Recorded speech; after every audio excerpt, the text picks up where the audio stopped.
तो hi friends, मेरा नाम है अमन आनंद और इस वीडियो में हम बात करेंगे द नदर्न प्लेन्स का जो डिवीजन है पार्टिकल साइज के बेसिस पे, तो उसके बारे में हम चर्चा करेंगे। जैसे कि हमें पता है कि जो नदर्न प्लेन है वो कैसे फॉर्म हुआ है। वो नॉर्थ से जितनी भी रिवर्स आती है, जो हिमालय से जो रिवर्स आती है, उनके इरोजनल और डिपोजिशनल वर्क की वजह से बना है। ठीक है, तो जैसे मैंने ये द हिमालयन रेंज बनाया हुआ है, ठीक है, तो ये रिवर्स आ रही है हिमालयन रेंज से, शिवालिक रेंज से ये क्या आ रहा है, रिवर्स आ रही है। तो ये अपने साथ कुछ सेडिमेंट्स भी बहा के लाता है। ठीक है, इरोजन करता है तो सेडिमेंट बहा के लाता है। तो क्या करता है ये, सबसे पहले कौन से पार्टिकल डिपॉजिट करता है, ये बड़े बड़े जो पार्टिकल्स होते हैं, जो पेबल्स होते हैं, उन सबको ये डिपॉजिट कर देता है। ठीक है, शिवालिक से पैरेलल रेंज में ये उन पेबल्स को डिपॉजिट करता है। ठीक है, लगभग 8 से लेके 18 किलोमीटर के बीच में 8 से लेके 18 किलोमीटर के बीच में ये क्या कहते हैं, ये पेबल से ये जो स्टोन सब है इसको डिपॉजिट करता है। और इस रेंज को हम कहते हैं भाबर रेंज। इस रेंज को हम कहते हैं भाबर रेंज, भाबर रेंज या भाबर रीजन। ठीक है, क्योंकि जो पत्थर का साइज है वो बड़ा होता है, जो पेबल्स के साइड बड़ा होता है, उसकी वजह से क्या है, जो पेबल पेबल के बीच में जो गैप है, जो पोरोसिटी है, वो ज्यादा होता है। पोरोसिटी ज्यादा होने की वजह से जो रिवर्स होती है, इनके ऊपर से जब रिवर क्रॉस करती है तो वो उस पोर्स में से जाके अंडरग्राउंड हो जाती है वो रिवर। ठीक है, जिसकी वजह से जो वाटर रिटेंशन कैपेसिटी है भाबर रीजन का, वो बहुत ही लो है। ठीक है, मतलब पानी यहाँ ठहरता नहीं है, उस पोर्स के बीच में, जो पत्थरों के बीच में जो पोर्स है, उनमें से बह के वो नीचे अंडरग्राउंड चल जाता है। ठीक है, और जो इस रीजन में जो पेड़ भी उगते हैं, जो इस रीजन में पेड़ उगते हैं, उनकी जो रूट्स हैं वो बहुत डीप होते हैं, क्योंकि मेनली तो सरफेस पे पानी रहता नहीं, वो तो अंडरग्राउंड चल जाता है। पानी लेने के लिए प्लांट्स को क्या चाहिए, रूट्स उनकी बड़ी होनी चाहिए।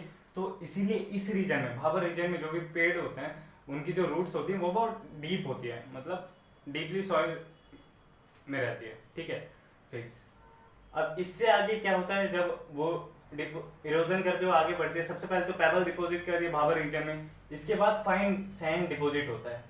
ठीक है, नेक्स्ट रीजन में फाइन सैंड डिपॉजिट होता है, और इस रीजन को हम कहते हैं तेराई रीजन।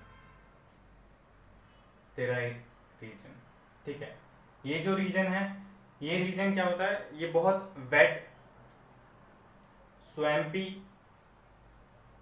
स्वैम्पी और मार्शी रीजन होता है। ठीक है, मतलब ये बहुत क्या कहते हैं, पानी से भरा हुआ लबालब और बहुत ही दलदली क्षेत्र होता है। ठीक है, क्योंकि देखिए यहाँ पे किस टाइप के सैंड डिपॉजिट है, ये फाइन सैंड डिपॉजिट है, जिसकी वजह से जो इसका जो पोरोसिटी है वो बहुत कम है एज कम्पेयर टू जो भाबर रीजन, क्योंकि भाबर रीजन में तो पेबल्स थे, जो पत्थर थे, उनके बीच का गैप ज्यादा था, पर इस रीजन में फाइन सैंड होने की वजह से इसका पोरोसिटी, जो सैंड के बीच में जो गैप है, वो बहुत कम है, जिसकी वजह से वाटर रिटेंशन कैपेसिटी इसका ज्यादा है as compared to Bhabar region. ठीक है, और इस रीजन में क्या है, जो वाइल्ड लाइफ है वो बहुत रिच पाया जाता है। ठीक है, और जो आपका बायोडाइवर्सिटी है वो भी बहुत रिच पाया जाता है, मतलब डिफरेंट टाइप के फ्लोरा और फौना की स्पीसीज यहाँ पाए जाते हैं। ठीक है, क्योंकि इसके ऊपर एक इंटरेस्टिंग फैक्ट भी है तेराई रीजन के ऊपर, कि जब इंडिया पाकिस्तान का पार्टीशन हुआ था, ठीक है, तो जो माइग्रेंट्स थे जो इंडिया आए थे, तो वो कहाँ ठहरे थे, वो इसी तेराई रीजन में, जो डेंसली फॉरेस्ट वाला एरिया है, क्योंकि ये तो उन्हीं सब फॉरेस्ट को काट के उनके लिए सेटलमेंट एरिया बनाया गया था, वहीं पे वो लोग ठहरे थे। ठीक है, एक और इसका क्या खासियत है कि इस रीजन में जो फॉरेस्ट कवर है वो बहुत डेंस है, डेंस फॉरेस्ट कवर पाया जाता है तेराई रीजन में। ठीक है, डेंस फॉरेस्ट कवर पाया जाता है तेराई रीजन में। ठीक है, ये तो हो गया जब इरोजन करते हुए आ रहे नदी, सबसे पहले पेबल्स डिपॉजिट के। ठीक है, फिर उसके बाद फाइन सैंड डिपॉजिट के। अब आते हैं, अब दो टर्म्स और आती है, भांगर और खादर। ठीक है, उसके ऊपर आते हैं, ये मैं इसको इरेज कर देता हूँ। ठीक है, तो देखिए जैसे ही ये रिवर फ्लो कर रहा है, आगे फ्लो कर रहा है रिवर, ठीक है, तो जब बारिश का सीजन नहीं रहता है, मतलब अप्रैल से लेके मई तक वाले रीजन में, तो क्या होता है, इसका जो वेट है वो उतना ज्यादा नहीं रहता है। ठीक है, जैसे ही बारिश का सीजन आता है, मतलब ये है आपका अप्रैल वाले महीने के लगभग में, इतनी इसकी वेट है। जैसे ही बारिश का सीजन आता है तो जो वाटर का अमाउंट है इस रिवर में वो बढ़ जाता है, जो उसकी वेट है वो बढ़ जाती है। ठीक है, मतलब कब से, जून से लेके सितंबर तक में ये क्या हो जाता है, जो इसका वेट है, क्योंकि रेनफॉल वाला क्या टाइम होता है ये, तो इसीलिए इस नदी में बहुत पानी होता है, नदियों में पानी बहुत होता है, जिसकी वजह से जो उसका एक्चुअल विड्थ है वो बहुत इंक्रीज कर जाता है। एक्चुअल विड्थ इंक्रीज करने की वजह से क्या होता है कि जो अब सेडिमेंट्स भी आ रहे हैं वो भी ज्यादा आके डिपोजिट हो रहे हैं, ठीक है, यहाँ के सेडिमेंट सब डिपोजिट हो जा रहा है, ये उसका एक्चुअल लेंथ रिवर का, पर रेनी सीजन की वजह से ज्यादा पानी होने की वजह से जो उसका एक्चुअल लेंथ है वो इंक्रीज कर गया है। एक्चुअल लेंथ इंक्रीज करने की वजह से जो सेडिमेंट्स है वो भी ज्यादा इकट्ठे हो गए हैं, सेडिमेंट ज्यादा इकट्ठे हो गए हैं, ठीक है। तो जब रेनी सीजन चला जाता है, मतलब सितंबर के बाद जब ये नदी सिकुड़ने लगती है, तो क्या होता है, पानी तो चले जाता है पर वो सेडिमेंट्स वहीं रहता है, पानी चले जाता है पर वो सेडिमेंट वहीं रहता है। तो देखिए ये पानी चले गया है पर ये जो सेडिमेंट्स है वो इधर ही रह गए हैं, ठीक है। और इसी रीजन को हम क्या कहते हैं, फ्लड प्लेन्स कहते हैं, बाढ़ इलाके क्षेत्र, ठीक है। इसी रीजन को हम क्या कहते हैं, फ्लड प्लेन्स कहते हैं, ठीक है।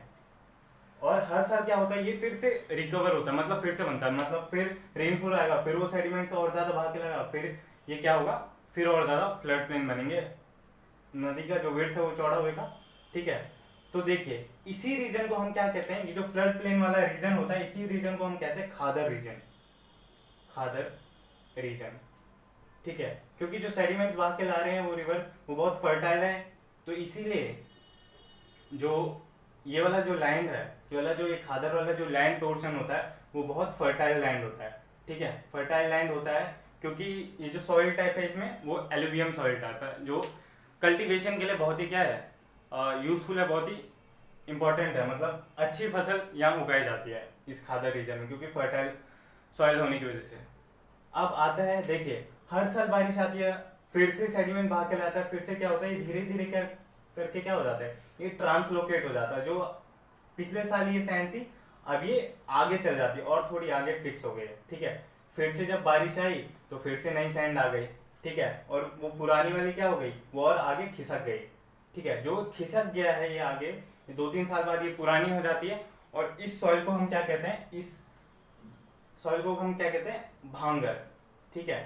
तो जो सॉइल वाला ये जो ओल्ड सॉइल वाला जो ओल्ड एलुवियम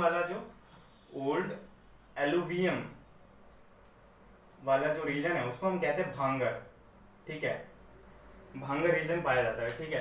तो नॉर्दर्न प्लेन का मोस्टली जो एरिया है वो यही करता है, भांगर रीजन वाला कवर करता है, ठीक है। क्योंकि हर साल क्या होता है, हर साल नदी अपने साथ सेडिमेंट बाहर के लाती है, और हर साल क्या धीरे धीरे क्या होता है, ये खिसकते जाता है, ये जो सैंड है वो खिसकते जाता है, जिसकी वजह से क्या होता है, वो फिर से भांगर रीजन में कन्वर्ट हो जाता है, ठीक है। तो ये है आपके पार्टिकल साइज के बेसिस पे 4 डिवीजन नॉर्दर्न प्लेन के, ठीक है। सबसे पहला आता है आपका भाबर रीजन, जिसमें मोटे मोटे पेबल्स पाए जाते हैं, उनका पोरोसिटी ज्यादा होता है, जिसकी वजह से वाटर रिटेंशन कैपेसिटी बहुत ही कम है इस रीजन में, जो पानी है वो इनके गैप के बीच में से बह के चले जाता है। उसके बाद आता है आपका तेराई वाला रीजन, ठीक है। उसके बाद आता है आपका तेराई वाला रीजन, जो बहुत वेट स्वैम्पी और मार्ची रीजन है, मतलब दलदली क्षेत्र है, यहाँ पे जो बायोडाइवर्सिटी है, जो आपका वाइल्ड लाइफ है बहुत रिच पाया जाता है, ठीक है। और जो फॉरेस्ट कवर है इस रीजन में वो बहुत डेंस है। उसके बाद आता है जो आपका खादर रीजन है, जो फ्लड प्लेन पे लोकेटेड है, ये न्यू एलुवियम से बना होता है, ठीक है, इसलिए बहुत क्या होता है, फर्टाइल लैंड होता है, यहाँ पे जो कल्टीवेशन है बहुत अच्छी होती है, ठीक है। और फिर उसके बाद आता है आपका भांगर रीजन, ये ओल्ड एलुवियम वाला रेंज होता है, ओल्ड एलुवियम वाला रीजन होता है, ठीक है। हर साल क्या होता है, ये जो खादर है, ये वाला खादर ये ओल्ड होते जाता है, ठीक है, और ये भांगर में मिलता जाता है। तो इसी तरह से ये है डिवीजन पार्टिकल साइज के बेसिस पे नॉर्दर्न प्लेन का। अगर आपको ये वीडियो अच्छी लगी हो तो प्लीज लाइक और शेयर करें।